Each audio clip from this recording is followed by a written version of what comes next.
flail chest and rib fractures. The patho and signs and symptoms are pretty simple here. We have broken ribs, which typically result after any major trauma, like a car accident, falls, and even fights or the like. And flail chest is a type of rib fracture that is a life-threatening medical emergency. It occurs when a segment of the rib cage completely breaks and becomes detached from the rest of the chest wall, looking sort of like a punched out segment of ribs, resulting in funky chest wall movement when breathing. Now, this key sign is called paradoxical chest wall movement. Now, write that one down. This key term is commonly tested. The ribs sort of suck inward during inspiration and flow outward during expiration. So just think F in flail chest is F for funky chest wall movement. Now we also get extreme chest pain and shallow respirations.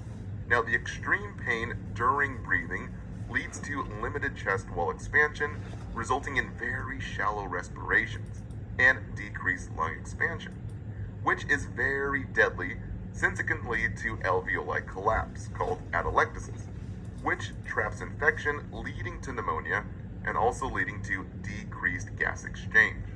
Now, if this gets bad enough, it can have deadly complications. That high risk for infection, as mentioned before, the pneumonia is very common, as well as high CO2, that carbon dioxide retention, which puts the body into an acidotic state, since there's less air movement, meaning less gas exchange, which, if severe enough, can lead to acute respiratory failure from extreme acidosis. This is called hypercapnic respiratory failure. So just think high CO2 results in hypercapnic respiratory failure. Too much CO2 can cause that respiratory failure. So in order to prevent this, we must implement these interventions. Number one, the priority is pain control. So yes, administer prescribed opioids like morphine, hydromorphone, and hydrocodone. So just look for the O's to know it's an opioid.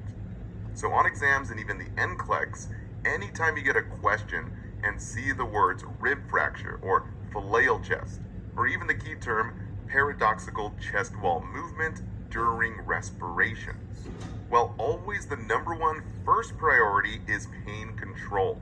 Now, don't let the NCLEX trick you here. Yes, clients will already have those shallow respirations and report pain upon inspiration. This is normal with rib fractures. So there's no need to notify the provider or the doctor here, since this is to be expected. And yes, opioids make the vital signs low and slow, slowing the respiratory rate even further. But the NCLEX here focuses on lung expansion, which is only possible with proper pain control. Many students get this wrong and don't want to give the pain meds. So just be sure to give those pain meds. Now, number two is pulmonary hygiene. This can only be done after pain meds are given and pain is controlled. We TCDB, turn, cough, and deep breathe, and also use the IS, that incentive spirometer, to re-expand the lungs and prevent that atelectasis, those collapsed alveoli, which prevents the deadly pneumonia and increases gas exchange to prevent that deadly CO2 buildup.